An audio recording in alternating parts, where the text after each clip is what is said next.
একটা নোংরা রাজনীতি আমরা করি যে দলের বাইরে থাকলে তাকে আর সম্মান করতে চাই না, যে কারণে একেবারে রাষ্ট্রের সর্বোচ্চ পর্যায় থেকে আমি বিএনপি করি না, কিন্তু ব্যক্তিগতভাবে এটা যখন শুনি মানে মনে হচ্ছে একটা অবাধা দেশের প্রধানমন্ত্রীর কথা শুনি, যে একটা দেশের প্রধানমন্ত্রী যখন বলে যে 400 টাকার বেতনের বাসির ঘুষে দেশ স্বাধীন হয়নি, কি তুচ্ছ তাচ্ছিল্য। একটা প্রধানমন্ত্রীর জায়গায় অন্তত এই কথা বলা উচিত না। হাসান মাহমুদ সাহেবকে তো মন্ত্রণালয় দিয়ে দিয়েছে, ক্যাসেট মন্ত্রণালয়, যে তিনি যা বলবেন ওইটি টেলিভিশনে বাজবে, মিডিয়ায় বাজবে, পত্রপত্রিকায় হেডলাইন হবে। যে আউটগোল কথা বলার জন্য তো হাসান মাহমুদ সাহেব আছেন। সেখানে প্রধানমন্ত্রীর কাছ থেকে যখন আমরা এই ধরনের কথা শুনি, সেটা আসলে আমরা ভাবি যে তরুণ প্রজন্ম কি শিখবে। মুক্তিযুদ্ধের দাবিদার সরকার বলে যেভাবে আজকে মুক্তিযুদ্ধের চেতনাকে পদে পদে তারা ধর্ষণ করছে, মুক্তিযোদ্ধাদেরকে লাঞ্ছিত করছে। এখানে সালাম ভাই ছিলেন, সালাম ভাই ছেলের সাথে আমার ব্যক্তিগতভাবে পরিচয়। তো উনি যখন আমি বলেছিল যে আপা ওখানে অসুস্থ, আপনারা একটু এই বিষয়টা নিয়ে কথা বলেন, তো আমরা অবাক হয়েছে। আমি দেশের বাইরে ছিলাম, ভেবেছিলাম যে যারা গ্রেপ্তার হয়েছে তারা হয়তো জামিনে বের হয়ে গিয়েছে।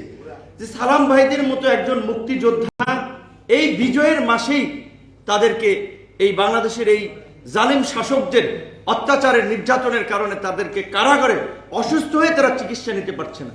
এইটা তাদের প্রাপ্য। নিজের রক্ত দিয়ে জীবন উৎসর্গ করে, জীবনের মায়া ত্যাগ করে, বন্দুকের নলের মুখে সংগ্রামে ঝাঁপিয়ে পড়ে একটা স্বাধীন সার্বভৌম রাষ্ট্র আমাদের জন্য গড়ে তুলেছে। আজকে প্রধানমন্ত্রী তো মুক্তিযুদ্ধ করেন নাই, তো তিনি তো একজন মুক্তিযোদ্ধাকে এই বিজয়ের মাসে তিনি জেলে রেখে অত্যাচার করতে পারেন না, তার মৌলিক অধিকার চিকিৎসা সেবা থেকে বঞ্চিত করতে পারেন না। যাই হোক, তিনি মুক্তি পেয়েছেন।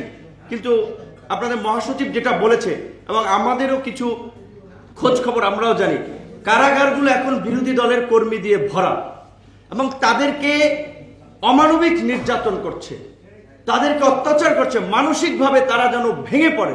যে 2 জন যেই রুমে থাকতে পারে সেই রুমে 6 জন, 6 জন যেই রুমে থাকতে পারে সেই রুমে 12 জন।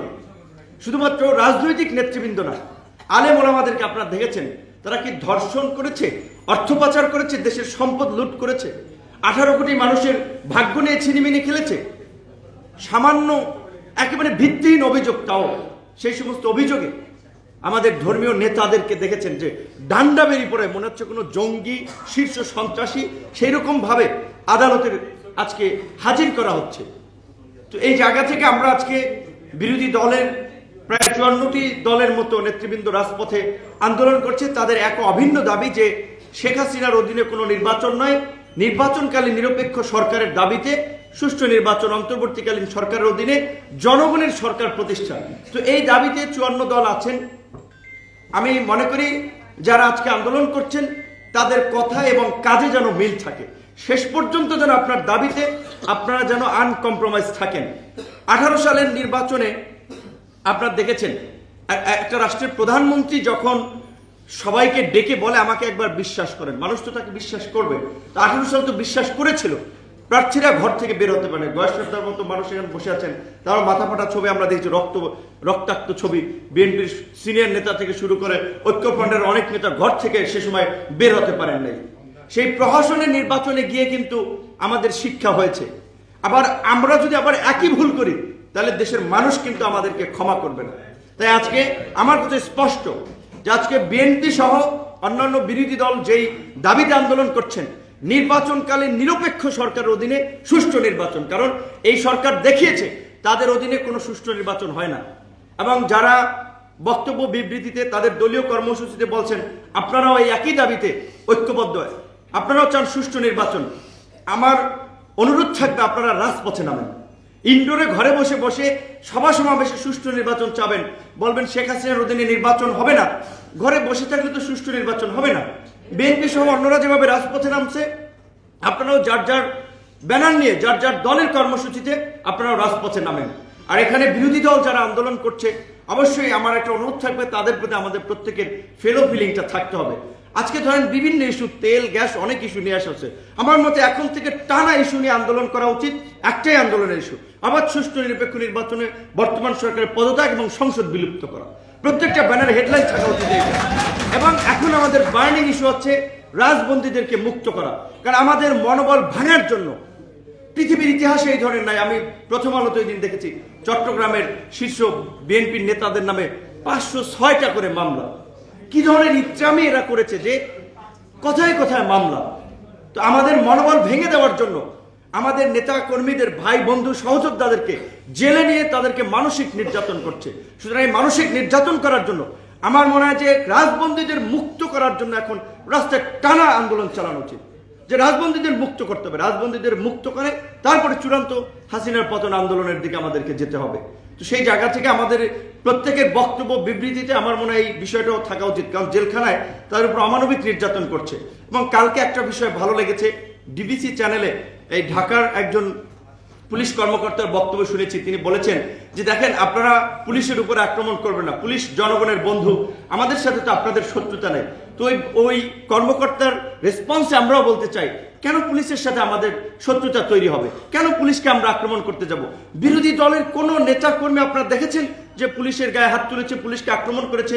বরঞ্চ আপনাদেরও দায়বদ্ধতা থাকা উচিত যে নাগরিকদের সম্মানের প্রতি তারা যখন একটা মিছিল করে, মিটিং করে, আপনি গুন্ডা মাস্তানদের মতো তাদের ব্যানারটা আপনি কেড়ে নিতে পারেন না। একজন বয়স্ক মানুষকে টেনে হিঁচড়ে আপনি তাকে রাস্তা থেকে তুলে নিতে পারেন না। সুতরাং আপনারা যেদিন জনগণের প্রতি কর্তব্য পরায়ণ থাকবেন, জনগণও আপনাদের প্রতি সেদিন সম্মান দেখাবে। আপনারা বলছেন যে জনগণ তো লাঠিসোঁটা নিয়ে রাস্তায় নামে না। আজকে এই যে আন্দোলনগুলো আপনার হচ্ছে শান্তিপূর্ণভাবে, প্রত্যেকটা আন্দোলনে যেখানে উল্টো দেখা যায় পুলিশ আক্রমণ করেছে, পুলিশের মধ্যে সবাই না, ছাত্রলীগ মার্কা, যুবলীগ মার্কা যে কিছু ঢুকিয়েছে, এরাই এই উস্কানির পরিবেশটা তৈরি করে। 7ই ডিসেম্বরকে কেন্দ্র করে বিএনপির অফিসে বোমা নিয়ে কারা ঢুকেছিল আমরা দেখেছি না, সাদা ব্যাগে করে। ওইখানে জিয়াউর রহমানের আপনার মোড়ল ভাঙচুর করছে, গ্লাস ভাঙচুর করছে, আর মানে একটা হই হই রই রইয়ের মতো যে বোমা বোমা, মানে একটা নাটক করে ঢুকছে, সবাই দেখছে। তো এগুলো কারা করেছে? এই ডকুমেন্ট যারা পুলিশ বাহিনীতে আছে তাদের বিরুদ্ধে ব্যবস্থা নিতে হবে। আমরা ঊর্ধ্বতন কর্তৃপক্ষকে অনুরোধ জানাবো, আপনারা যদি প্রকৃত অর্থে চান যে পুলিশ জনগণের বাহিনীতে পরিণত হবে, তাহলে এই অতি উৎসাহী কর্মকর্তাদের বিরুদ্ধে ব্যবস্থা নিতে হবে, যারা বেডরুম থেকে যুব দলের নেতাদেরকে তুলে এনে আপনার অস্ত্রের নাটক সাজিয়ে বলছে যে অস্ত্র সহ গ্রেপ্তার হয়েছে, মাদক নিয়ে গিয়ে বলছে যে মাদক সহ গ্রেপ্তার হয়েছে, শুধুমাত্র বিরোধী দলের রাজনীতির কারণে। এই সমস্ত দুর্বৃত্ত কর্মকর্তাদের বিরুদ্ধে আপনাদের ব্যবস্থা নিতে হবে। কিছুদিন আগে গাজীপুরে দেখেছেন, থানায় নিয়ে পিঠে মাইরে ফেলছে, মাইরে রাস্তায় ফেলায় বলছে যে অ্যাক্সিডেন্টে মারা গেছে। গাজীপুরের বাসন থানা। চট্টগ্রামে একজন ছেলে, তার মায়ের ডায়ালাইসিস ফি অতিরিক্ত বেড়েছে। এই যে জিনিসপত্রের দাম বৃদ্ধির ফলে মানুষ তো একটা চরম অশান্তি, ভোগান্তির মধ্যে আছে, জন দুর্ভোগের মধ্যে আছে, বলতে পারছে না। তারা চিকিৎসা খরচ কমানোর দাবিতে আন্দোলন করেছিল। পাঁচলাইশ থানার ওসি নাজিমউদ্দিন সেই ছেলেটার হাঁটু থেকে পিটিয়ে একেবারে আপনার রক্তাক্ত করে ফেলেছে। এখন পর্যন্ত জানি না তার বিরুদ্ধে ব্যবস্থা নেওয়া হয়েছে কিনা। আজকে মুক্তিযোদ্ধাদের সমাবেশ থেকে আমরা এই দুষ্কৃতিকারীদের বিরুদ্ধে ব্যবস্থা নেওয়ার অনুরোধ জানাই। পুলিশ সহ সমস্ত সরকারি কর্মকর্তা কর্মচারীদেরকে বলবো, আজকে বিরোধী দল যারা আন্দোলন করছে তারা দেশ বিনির্মাণের জন্য আন্দোলন করছে। আওয়ামী লীগ যেভাবে দেশের অর্থনীতি, দেশের শিক্ষা ব্যবস্থাকে ধ্বংস করেছে, আজকে শিক্ষা ব্যবস্থা বেকার উৎপাদনের কারখানায় পরিণত হয়েছে। বেকার উৎপাদনের কারখানা থেকে এখন নীতিহীন সমাজ গঠনের দিকে যাচ্ছে। পাঠ্যপুস্তকের বিকৃতি আপনারা দেখেছেন, চর্যবৃত্তি আপনারা দেখেছেন। তো আওয়ামী লীগ আজকে এমন কোন সেক্টর নাই যেটাকে আস্ত রেখেছে। সুতরাং দেশ বাঁচাতে, দেশের মানুষকে বাঁচাতে আজকে বিরোধী দল আন্দোলন করছে। সরকারি পর্যায়ের সমস্ত কর্মকর্তা কর্মচারীদেরকে বলবো, এটা একটা দ্বিতীয় মুক্তিযুদ্ধ।